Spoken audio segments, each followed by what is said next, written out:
Hello, my name is Tirion Havard. And I'm Andrew Whittaker. And we're both work at London South Bank University. And we're here today to talk about women, girls and gangs, the risks and challenges. I want to start by just giving a little bit of background to this session. And it draws on work that Andrew and I and other colleagues at London South Bank University did in Waltham Forest, where we presented a report called Postcodes to Profit, Changes to the Risks by Gangs in London.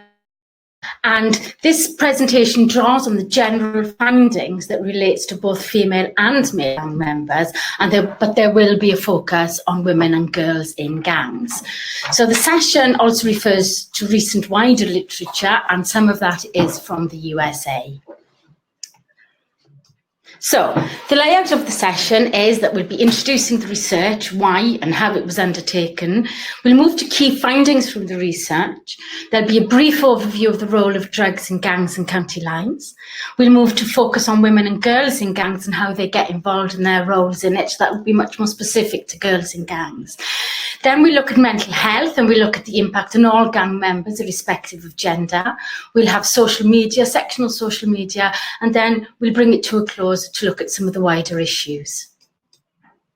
Okay, so over to Andrew. Hello. So I just talked to you a bit there about the piece of research that we did recently in order to actually get a sense of what developments we've been seeing in terms of gangs.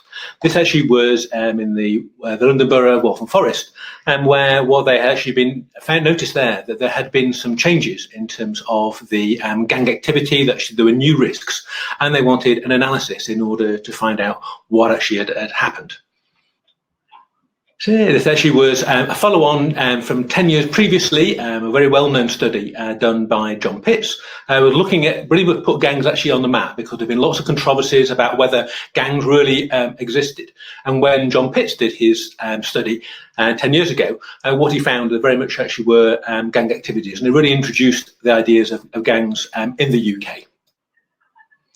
And just very briefly about methodology, that what we were doing is we were wanting to actually interview former gang members, which was, as you will see there, kind of quite a challenge there in terms of the increasing secrecy that we're finding around gangs. But we managed to actually do that. We also were interviewing a lot of people, a lot of professionals there across a wide range of agencies.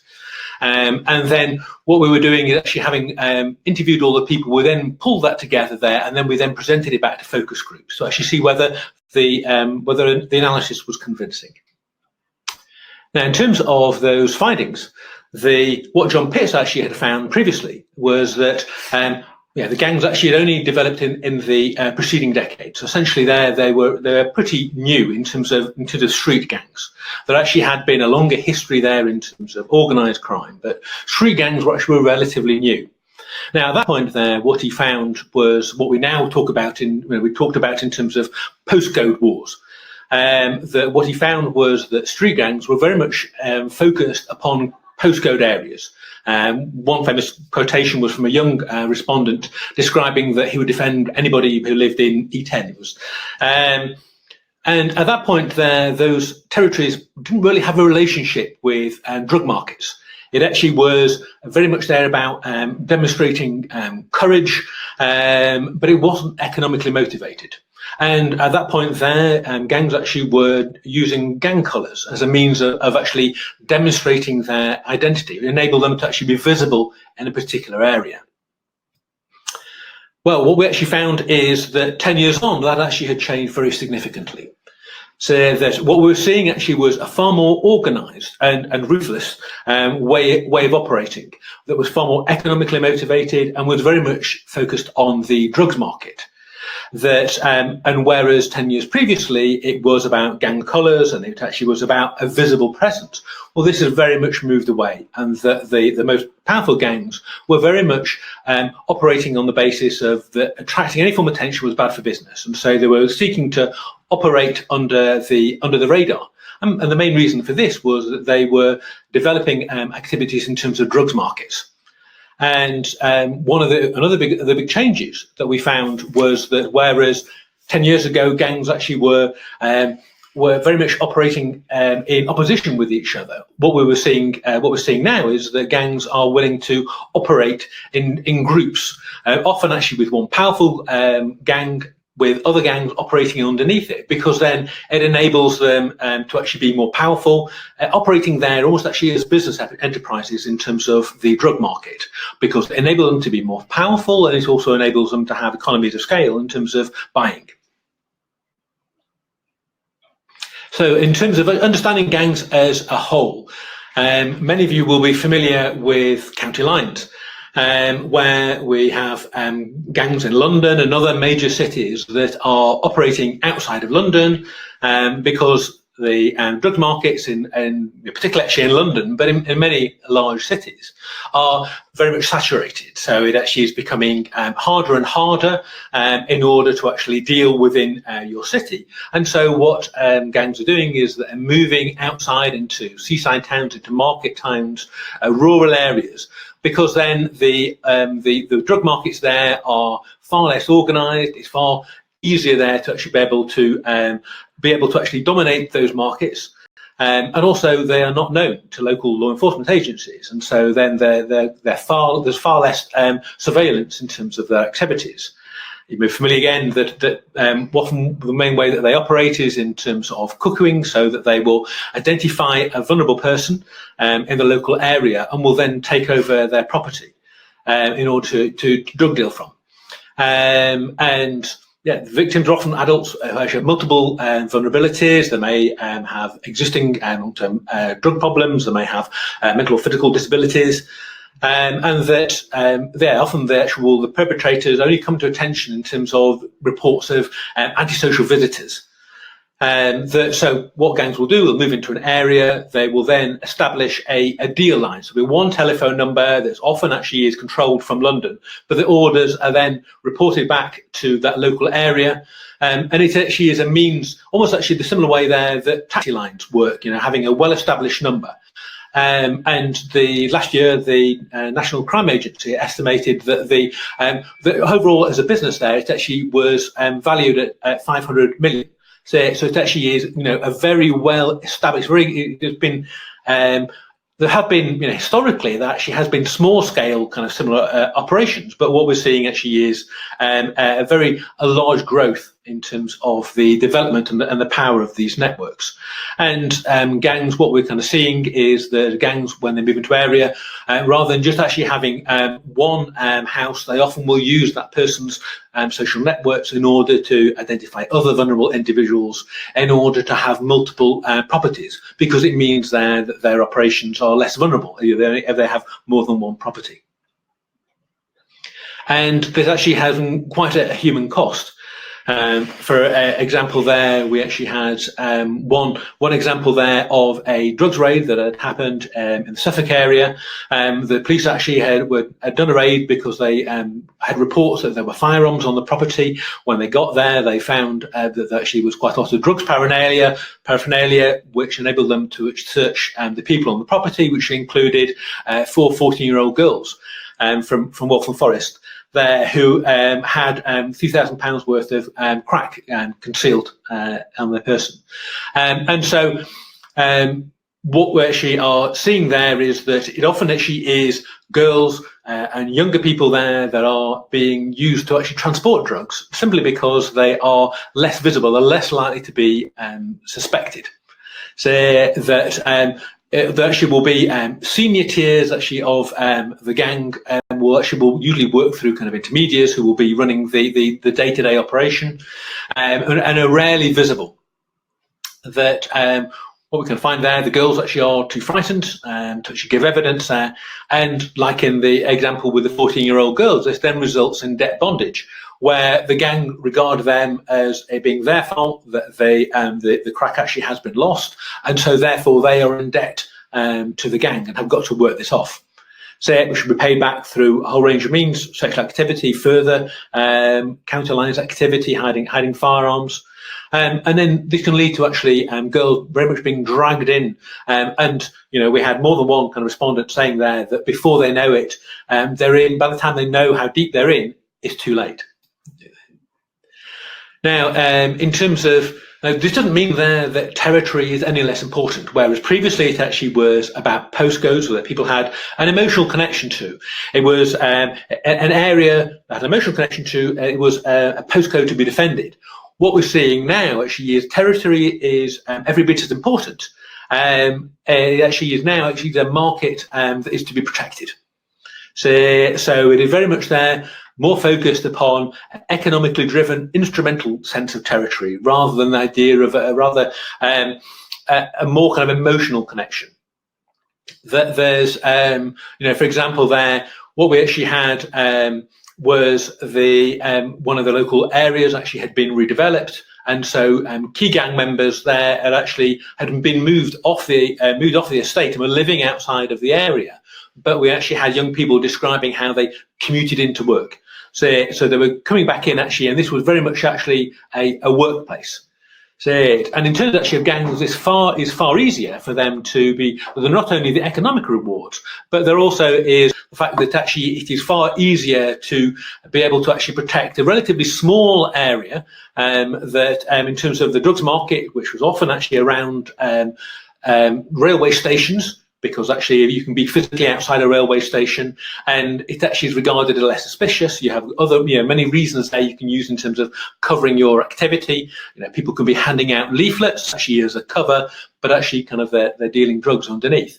But also it actually requires far less kind of resources to be able to protect a small kind of strip where you're dealing from than it is to defend a whole postcode. What we also found there that the drugs market actually in the UK for a while now actually has been quite segmented. So the street gangs tend to focus upon crack cocaine, cannabis and heroin as the more kind of powder cocaine and the more recreational drugs are serviced by different distribution routes. So what we found there was that one of the most kind of powerful gang in the local area were operating actually on a high volume, low value model. So they were using and they're selling actually with £5 bags that a lot of the more kind of traditional gangs found that they couldn't make enough money from. It was high volume there, kind of high risk. But actually in terms of that gang, we're using it there as a means of actually forcing out the competition. That what we're seeing in terms of the recreational kind of market in particular there is the development actually of darknet and crypto market technology. And what we know from reports from the police is this actually is a growing area compared to USA and compared to the mainland Europe. The UK actually is adopting kind of crypto markets in terms of drugs at a faster rate than actually just about anywhere else. So that actually is very much actually a growth area with new risks. Okay, so I'm going to look specifically at girls and women, young women in gangs. We've had two questions from Rosie. The first one is, how old are newly appointed gang members? Is there a common age? And actually, they tend to be early teens, Andrew, would you say? And, Yes, kind of what we're kind of seeing there is that in terms of county line activity, that we're seeing there that quite commonly kind of about 14. There's some examples there from young people actually being involved as early as 12, but 14 actually, kind of 13, 14 is more kind of prevalent there. But we also had some examples there of 10-year-olds starting to be groomed already, so they'll be prepared. So what we're seeing compared to 10 years ago is that gang members actually are younger, but precisely because they are less likely to draw attention than older gang members. And then the second question from Rosie is, are there any themes?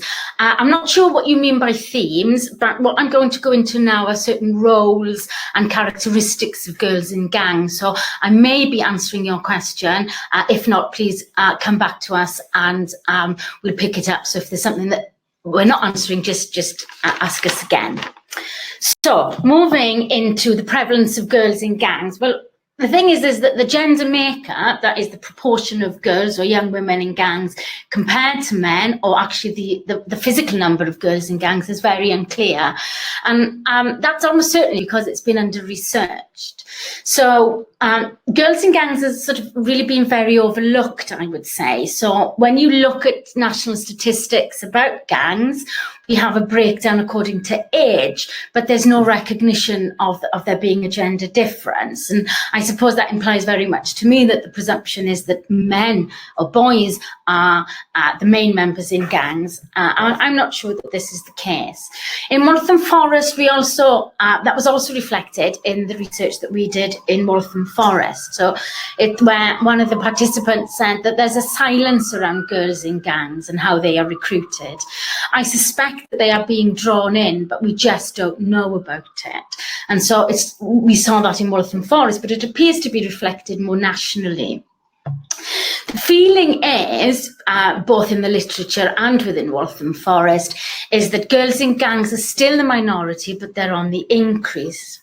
But I think we have to be really careful, because this invisibility may well be to the gang's advantage. And so there may be more girls than we realise, but it's better that professionals don't know about these girls, because I suspect it helps the gangs with their plans and with their county lines, for example.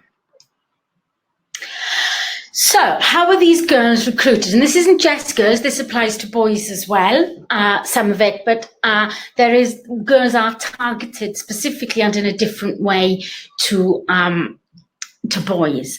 So looked after girls are particularly targeted over non-looked after girls. And recruitment tends to occur around schools, residential children's homes, foster homes, or even adopted children. So the gangs appear to look for those that are typically vulnerable and target those. And they go to schools, they hang outside school gates, they hang outside children's home, and they wait at school times to recruit all gang members, and including women and girls. So what we think is that more girls go missing from residential care than anywhere else. And because this is relatively typical behaviour and relatively common, it doesn't necessarily ring alarm bells to the authorities. And so there's less of a fuss and there's less effort to find them. It's sort of reported and accepted that that's what children in care and girls in care do. And so their vulnerability, they're lost again because of their vulnerability. Another way that girls particularly are recruited is through social media and music. And we'll be looking at that a little bit later on in this presentation. Boys too, but largely girls. Quinn, this is a study that was done in America, showed that girls often go through a sexual initiation period. It does happen with boys, but it's much more prevalent with girls, where girls are required to have sex with male gang members in order to join the gang. And again, we'll look at that a little bit later on. And also what we found in Waltham Forest, and again is reflected in the wider literature, is that certain gang members are blessed in. So they have their brothers, their siblings, or their boyfriends or their friends are already involved in gangs. And so they're blessed in and allowed to join the gang because of that association. So why do girls get involved in gangs? And one of the main reasons is really poverty. And that applies to boys as well. But I think the difference with girls is that very often they would talk, the professionals we spoke to would talk about how girls would get involved in gangs to try to alleviate the family poverty. So if mum was a single parent and was struggling to feed the family, girls would get involved in the gangs to try to support them. So there's quite a sort of caring aspect to why they're trying to do this. It's not necessarily as cutthroat as perhaps the media would like us to believe. We also know that lack of opportunities, so they're not going to education, looked after children. If they go missing and miss in school, they have a lack of opportunities, high areas of unemployment and low achievement. All of this feeds into it. Many of the people that are recruited into gangs come from abusive backgrounds and are vulnerable because of that. And so being in a gang can provide them with a sense of power, a sense of belonging, and a sense of protection. But also what we found with the girls particularly was it give them a sense of family structure. So for example, they might be in romantic relationships with some of the men, and these may very well be genuine romantic relationships, although it also happens that there's the promise of a romantic relationship that actually is really just exploitative, and we're going to look a little bit at that a little bit later on. And then finally, mental health and behavioural problems are also, they've got these problems, they're not fitting in anywhere, and the gang will accommodate them. And Andrew was going to talk about the mental health issues later on in this presentation. Okay, so moving on now to look at gang dynamics and risks. And again, the emphasis here is on girls in gangs. So what we found in Waltham Forest was that girls typically, what their involvement was carrying and hiding illegal goods, so guns, drugs, etc. And this includes mothers of boys who are in gangs. So these can often be adult women who are concerned and genuinely frightened for the welfare of their often very young children, young adolescents. And because they're frightened of the consequences of not helping the gang out, they too become involved and conceal weapons and stuff in their home. Girls are often used to bring drugs across county lines, as Andrew was explaining earlier on, and their invisibility makes them more suitable and less susceptible to being arrested. So they're much less likely to being stopped and searched, and you can't have internal searches unless there's a female police officer. So that would reduce the chances that, because there's a disproportionate number of male police officers, it makes it more difficult for girls to be stopped and searched internally compared to boys. So there is a debate about the centrality of girls in gangs, which is debated because of this hidden nature. So some schools of thought believe that they're very much associated with gangs and aren't really part of the gang structure, and other schools of thought believe that they are absolutely central, and that their role is really, really, really important. What the wider literature shows is that when boys and girls perform the same tasks, boys are seen as integral to gang activity, and girls are seen as undertaking support roles, and therefore being on the periphery. So the example that Andrew gave about debt bondage earlier on was about 4 girls. Now, similarly, there's a very similar example from the Waltham Forest study where a white boy, went to Brighton, and he was attacked by some local boys, and 3 grand's worth of cocaine was stolen from him. Again, he got into debt bondage. So the situation is the same, but the girls would be seen more as being on the periphery, whereas that boy would be seen to be really central to it, even though the story is the same. But that said, there is a consensus, and again, Quinn says this in her research, that the gender composition and the structure, i.e. the number of girls, the proportion of girls to boys, shapes gang norms and gang activities. So moving to some research that was done in the United States in relation to what are gang norms. So gender norms vary across gangs. So there isn't one picture that fits all. So when we talk about gangs, we have to remember that the dynamics change, that some gang members will be respectful of women, others will not be. Some gangs will have a different number of boys who are respectful compared to disrespectful. So this is really a very fluid concept that isn't fixed to any one gang. What Weshay found was that girls can be seen in 3 ways, really. They can be seen as romantic partners, they can be seen as sort of proper gang members, or they can be viewed as sexual partners. So not the romantic love involvement, but sort of a more casual sex sort of thing. Weshay found, we'll look at this in relation to Waltham Forest shortly, So Weshay found that female gang members can engage in sort of masculine behaviour, and that they do that to gain respect from their peers. They might then be expected to engage in similar activity to males. So because they're having this masculine persona, they will be expected to be more abusive. They will be expected to take greater risks. They will be expected to be more coercive. Weshay also talks about this concept of sexting in. Okay, so this is where prospective female gang members have sex with multiple male gang members in order to gain membership. So they have sex with all the gang members, often at the same time, just to show their commitment to the gang. And these people, these masculine people, and also those who are sexted in, may need to use violence sometimes to gain the same respect as the male gang members.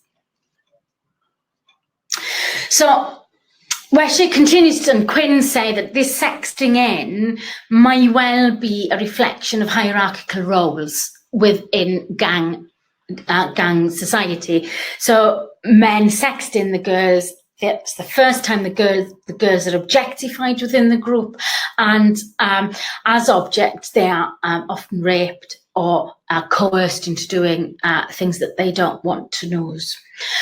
Both Quinn and Weshay argue that misogynistic values exist within these gang cultures. So men have greater decision-making power, which allows them to use violence to enforce rules, to make decisions, and that sort of thing. And again, this isn't fixed. This will change according to different gangs, how many people they are, and the nature and values, I suppose, of those gang members. But what we know is that girls who are sexed in face additional stigma and ongoing mistreatment by other gang members. So they engage in this sexting in because they want to fit in, but actually that's very often flipped on its head and used against them, where they're called derogatory names or treated in a derogatory way because they have given sex so readily to so many of the boys in the gangs. And Weshay also says that violence perpetrated by women and girls in gangs is often called violent resistance. And this term, violent resistance, is taken from Johnson's typology when he looks at domestic abuse. And so when Johnson looked at domestic abuse, he said that one of the ways that women he looked at male and female violence, and he said that women were often violent to men as a means of protecting themselves. So if you take the recent case of Sally Challen, who was convicted for murdering her partner and has recently had the murder conviction overturned, and she's been released from prison, her abuse would have been considered violent resistance, that she had sustained ongoing emotional and physical abuse from her partner until one day she snapped and she was violent back and she killed him. That's what we mean when we talk about violent resistance. So, going back to Waltham Forest. So what Pitt said in 2007 was that there were two main roles for girls in gangs. Girls didn't really feature very much in Pitt's report, it has to be said, but one of the few mentions refers to there being two types of girls. So the first one he called girlfriends, so they were attracted to the glamour and the celebrity status of the gangs, and I suppose that they might link to the romantic partners or to the people who sexted in. And then they had soldiers, which became more involved in the violent crime, and that would correspond to Weshay's idea of this masculine characteristic. When we did our research, what we found was that these typologies still exist, though they've changed slightly. So the girlfriends are now known as links, where women and young girls are involved in casual sex with gang members, often from different gangs. And that's sort of a really good fit with the sexting in that Weshay talks about in America. There's also another kind of typology where young women and girls are often hooks, and they are used to recruit other young people, including girls themselves. And so you might have, so one of the examples that we were given in the research was there was this young woman who was sort of mid to late teens, and she'd been involved in gangs and had been sexually exploited herself over the years, and she'd risen up relatively became a senior member, not a very senior member, but a more senior member. And part of her responsibilities as this new senior member was to recruit girls specifically and to bring them to the houses where the cuckold, and then they'd have their initiation ceremonies. But also, gangs recruit from different cultures and different class, okay, and they do this to reflect the different demographics. So there is a note in the literature, and again in Waltham Forest, the prevalence of young white boys being used. The stereotype has always been that it's black boys, but that's a myth now, I think. I mean, of course it happens, but it's not. It's much more likely to be white, and that the boy that was assaulted in Brighton, he was a white boy, and we think that he was chosen because Brighton is a predominantly white area. So, sexual risks. So, there are significantly high rates of sexual risk for people in gangs compared to people not in gangs. And to go back to Rosie's question earlier on, often children become sexually active at 10 and sometimes even younger. And the average is that girls in gangs are typically having sex at the age of 13 or 14. That we would be expecting girls at 13 or 14 to be having sex. And that's true from the Waltham Forest study as well. There are high rates of unprotected sex, okay? And often the girls are under the influence of drink or drugs. And Whittaker comes up with this expression called running trains, where multiple men and boys have sex consecutively with one girl. And that can be under the influence when they're under the influence of drink or drugs or not. But I suppose we would call it gang rape, really. I think would be a fair comment. Most of it is unprotected, so that means that there is a much greater risk of STI and sexually transmitted infections. And so I would suggest that we look at women's sexual health and see if that can tell us anything about their membership to gangs, and if we can link that to gangs in any way, and that might be a way to start talking to them about it. Gang members who hold more equitable beliefs about women and girls are less likely to be involved in sexual activity. And what the Whittaker study showed was if girls were in romantic relationships, they were more likely to be protected. And so if they were in love or their partner was in love with them, that would protect them from being sexually active with other members of the gang. Okay, so the apparent transient nature of girls in gangs, coupled with their invisibility, raises concerns about child sexual exploitation. So these links are going from one gang to another, allegedly having sex with all these different members, and it's very, very uncommitting. And what we don't know is how much of that is a choice and how much of that is a honey trap type of scenario where girls are being instructed and informed to do this in order to retaliate or set up some other gangs. Media attention on stabbings is thought to distract from the sexual violence and the child sexual exploitation. And so we're pretty confident that any sexual exploitation is being underreported. Boys are at risk of CSE, but the consensus is that girls are much more likely. Boys form a significant minority, but they are a minority. And so part of this underreporting is that girls often don't see themselves as being exploited because the abuse is normal. That's what people do. And certainly some of the people we spoke to talked about how it was just, they went upstairs in this cuckolding house and they did what they had to do, or they did what they needed to do. And it really wasn't seen as anything out of the ordinary. And emotional abuse sort of generally is very difficult to identify by professionals, by girls, by adult women. So all of this exploitation is really, really difficult to get to the bottom of. There's no clear or consistent understanding among girls in gangs about what child sexual exploitation means. So it's really difficult to identify it. Okay.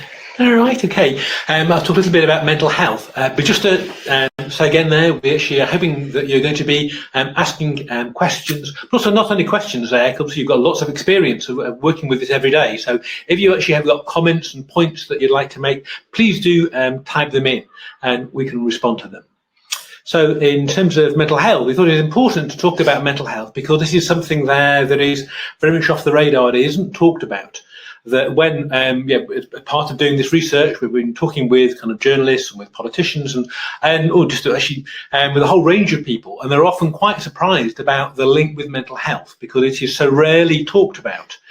For a range of reasons now. One is that it doesn't fit in with the narrative in terms of gang members. As Tirion was saying there's a kind of the soldier narrative, which actually is there, for boys and for girls.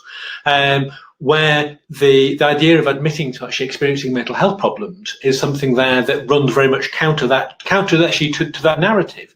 But it also runs very much counter to the public perceptions, where very much gang members are seen actually as posing risks rather than being at risk, and so often get quite kind of punitive criminal justice responses rather than actually anything that is addressing their emotional needs.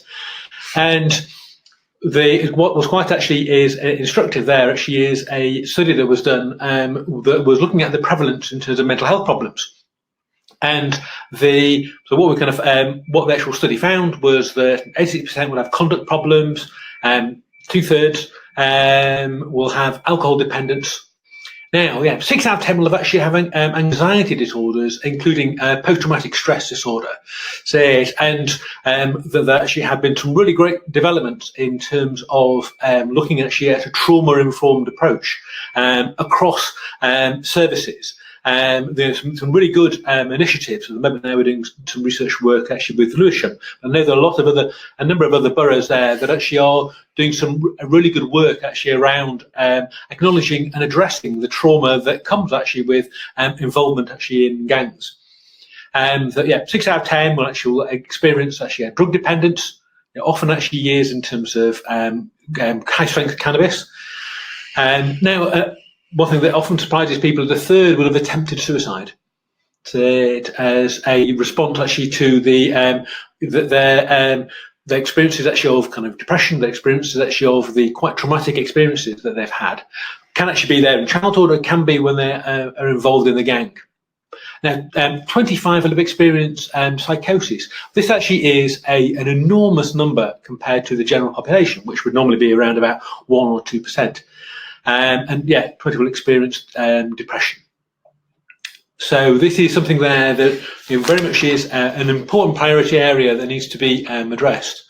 So in terms of looking at the causality, is it there that mental health problems actually lead to gang involvement? Is it that gang involvement leads to increased mental health problems? Well, the connection actually works both ways. So that poor mental health can actually what often gets talked about in terms of ACEs, adverse childhood experiences, is a very strong predictor there in terms of both gang involvement and exposure and involvement with violence. And those can actually negatively impact actually on people's mental health. We can lead to more likely to be involved in terms of gangs, but also long-term exposure to the kind of experiences that you get when you are involved actually with a gang is extremely poor for your for your mental health, extremely negative effects. And part of it is also actually kind of linked where in terms of with some of the actual kind of self-medication that people who are in gangs there can actually use in terms of using cannabis, using alcohol as a means of actually of coping with very difficult experiences. But those can have a significant impact on young people's mental health. And particularly kind of the connection there in terms of psychosis and high strength cannabis, but many other ways. And the poor mental health and the gang affiliation have many common risk factors. So like a Venn diagram there that can actually lead to actually to very strong links actually in terms of gang membership there and mental health problems. And the more risk factors young people are exposed to, the greater their vulnerability to negative outcomes. So moving on to social media. As you know, as everybody knows, social media and mobile phone technology are central to the lives of young people, and in fact to not young people, in ways that have developed so rapidly that it's difficult for professional agencies to and families to keep up pace with it. Every time we know something's going on, we're one step behind.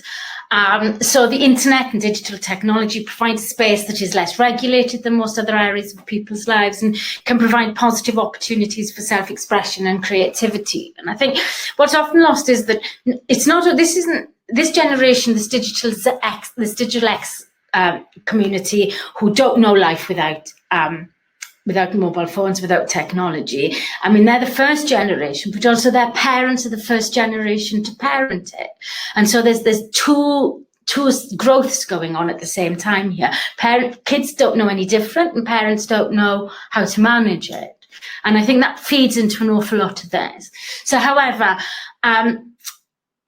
what we also know is that technology provides opportunities for supporting criminal activities, and gangs are becoming very adept at using this social media, these mobile phone networks, to exploit young people.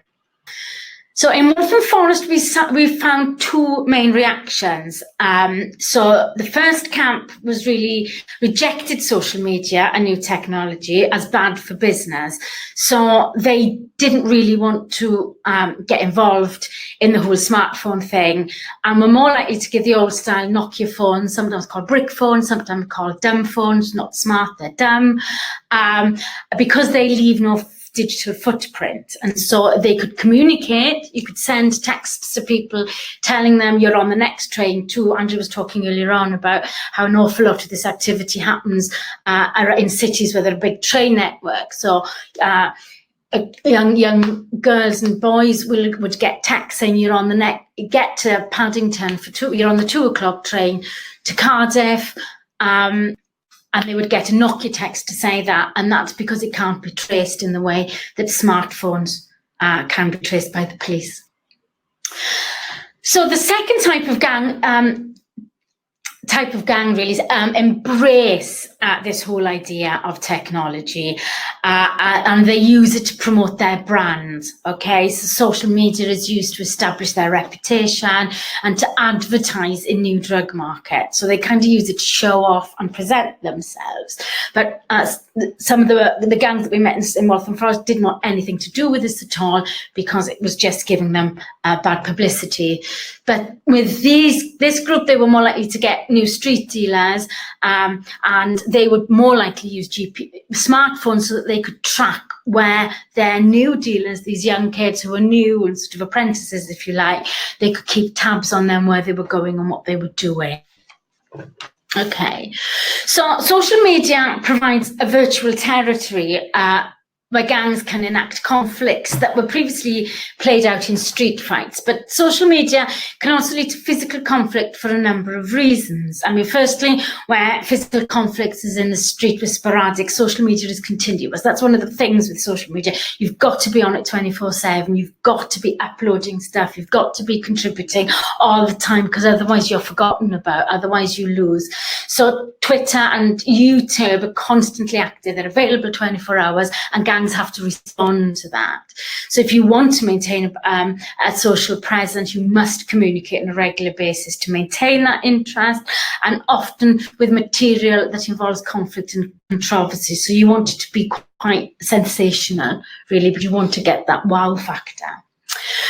The second factor is that physical clashes in the streets have limited the number of bystanders as an audience, and by contrast, social media provides a global audience who can access material whenever they want. Therefore, perceived trauma and insults remain live and can be replayed indefinitely, which can increase the risk of retaliatory attacks. And certainly, I know of a culture amongst sort of in the music business where they'll try and out-rap each other. So one rap artist who may or may not be involved in a gang, but one rap artist will insult another one, and that artist will respond in another rap that insults them. And so you see that this is happening within the music industry and within that culture as well. In relation to girls specifically, what we found was that social media, mobile phones were used as an instrument for child sexual exploitation. And in the recruitment gang specifically. So we know there's a lot of media interest in how children are groomed by adult sex offenders, and it, you know, it's different, but it's a similar sort of thing with gang members. So what gang members typically do with girls and boys, but mainly girls, is that they use Instagram to make initial contact. So a girl might put up a picture of her wearing a certain outfit or with her friends and having fun. It could be a very innocent photograph. And then gang members will comment on how pretty she looks or how nice her dress is or whatever, their makeup or whatever. And then they'll use this to build a relationship and hook them into a conversation, and then start to groom them and train them through this Instagram network. Snapchat is also used to advertise party where well-known DJs are used as bait to lure girls. So, you know, I can imagine me as a young girl, I would have been very drawn to go to a party where there was somebody relatively famous who was quite cool and quite hip. So girls will go along with their friends, and when they're there, they'll be charmed, given alcohol to drink, given drugs, and then that can often lead to sexual activity or different forms of recruiting them. So social media is also used to promote visual displays of success. So gang members might get paid for their county lines, and so gang members might be paid for their county lines, and then will buy, the latest brand, the newest pair of trainers, the newest designer outfit, put that on social media, and show how successful they are being. Social media is also used in a very negative way. So girls are often undermined through name calling. So they're called slags and scats is another word that's used. And this often happens with the girls that I mentioned earlier who are sexed in. So they're sexed in, they're showing their commitment, but actually they're just labelled as slags and sluts and scats. And that's displayed throughout social media.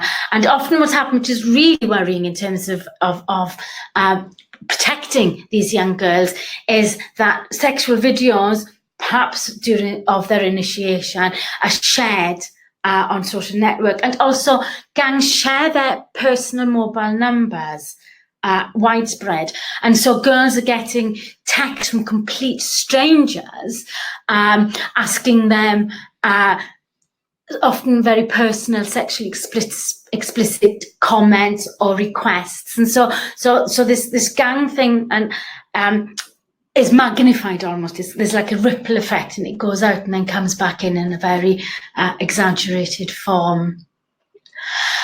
Donna is asking if gang members are likely to be the same age bracket as the girls that they are targeting. I would say yes. I would say yes, they are, but probably the recruiters are a little bit older than those being recruited. Would you say? And that's not really gender specific, would be my take on it. Yes, and often in terms of the often in terms of actually the ones that are recruiting are the older ones that will then use that age difference as a means actually of, so we actually were talking, one of the gang members that we actually talked to was a recruiter, and he was describing about how he would actually show younger, probably about kind of 4 or 5 year age difference. And he was describing about how he actually would befriend younger people there with the idea of recruiting them in, and would say that that younger person there would be really impressed. Oh, here's an older person there, it's really cool, and he's actually showing me attention. and so when he's kind of buying me kind of a chicken and chips, he actually is, and that's something there that he was saying, oh well, you don't really have to do a lot there to give them attention before they actually are really impressed. Because you're older, you actually are. They are then more likely to actually regard you actually as more cool. Said, and it was quite chilling there. We were describing about how but before they actually know it, they're on me, they're with me actually on a bus going to somewhere else.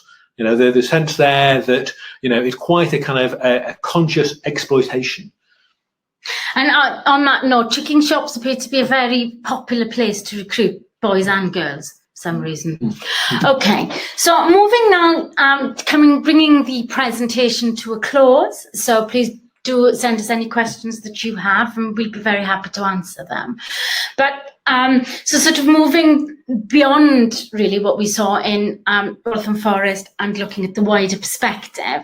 So schools are really important. This came out in Waltham Forest about how important schools are in terms of protecting children.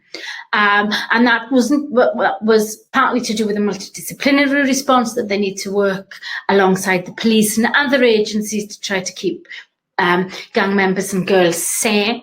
But it was also about understanding the trauma that's experienced by girls in gangs and to tailor their support to this. So as we've said, many of these girls are sexually exploited and they're afraid. And so to be a young girl who's afraid in a school setting, that, children often open up to teachers. And so it's really, really important.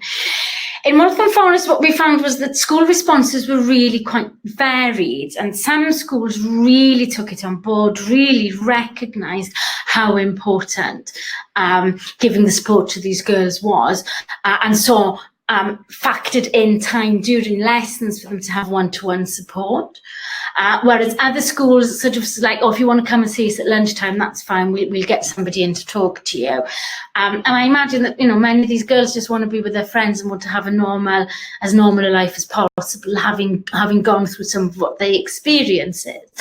And so when gangs and child sexual abuse are identified in schools, what tends to happen, and I don't think this is just in Waltham Forest actually, but I think what tends to happen is that the boys, as the protagonists or the perpetrators, they're removed, and then the girl is considered to be safe. But actually they don't look at the wider repercussions. If it's been all over social media, all the kids in the school are going to know about it.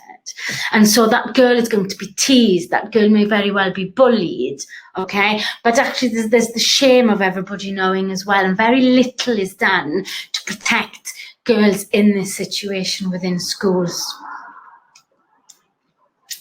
So these are really sort of largely my comments and observations, and so I think that there's an awful lot of double victimisation around girls that doesn't really apply to boys in the same way. So I think that women and girls are expected to carry both the prosecution and the financial risk. So we talked about debt bondage, okay? So, they are arrested by the police, so they have the drugs stolen from them, and yet they're financially responsible. But because they're so afraid of saying anything, and they're afraid of the consequences of saying anything, they'll actually end up being prosecuted rather than the people who are organising it.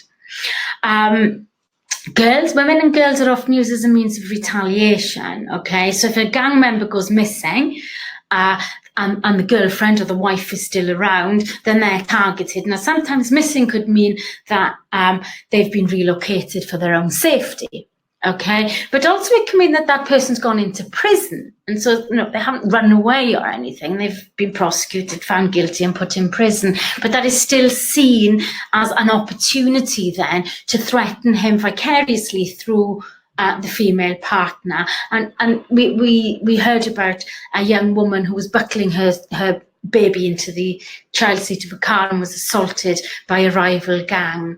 We've talked about how girls are baited out. They're being called slag and scat because of the sexual activity as a result of rape and sexual violence. And so they have this additional, so they're not just having sex with people that they may or may not want to have sex with. They're actually being judged for that. And they're being embarrassed and humiliated as a result of that. So what What's also, to me, very apparent is that we don't really know where this notion of consent is. I mean, I don't think the girls often know what consent is. And we don't know if, when they go to these social media parties and they're under the influence of drink and drugs, I mean, are they in a position to give their consent? And I've done some research around coercion, and that's really, really difficult to identify. That's a very hidden concept anyway, never mind with such a young age group.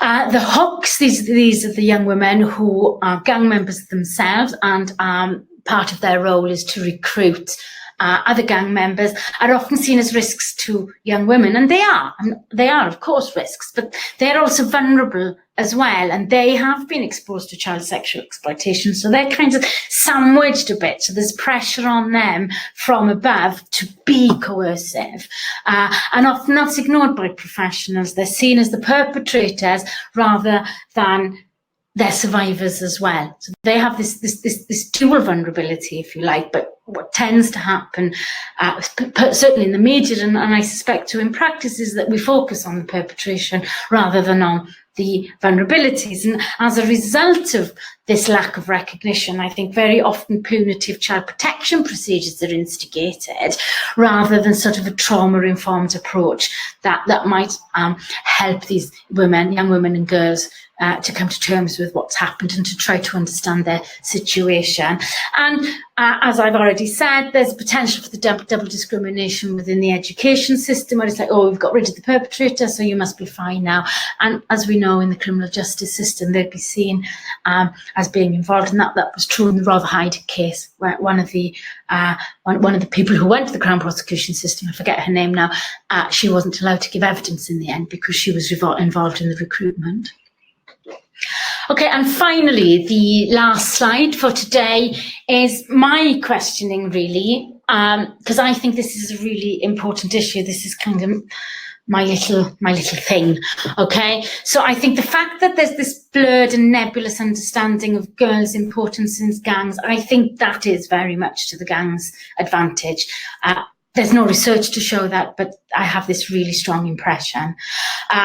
Because I think it's of interest to the gang that the girls are seen on the periphery, because then they can become more invisible, so they can do more without being recognised. So that invisibility can be recorded, can be used to their advantage, and that invisibility, I think, is reinforced on a structural level because women and girls in gangs, they're not recorded in the statistics, so nobody's looking for them, right? Nobody's looking for these girls, so they can do much more.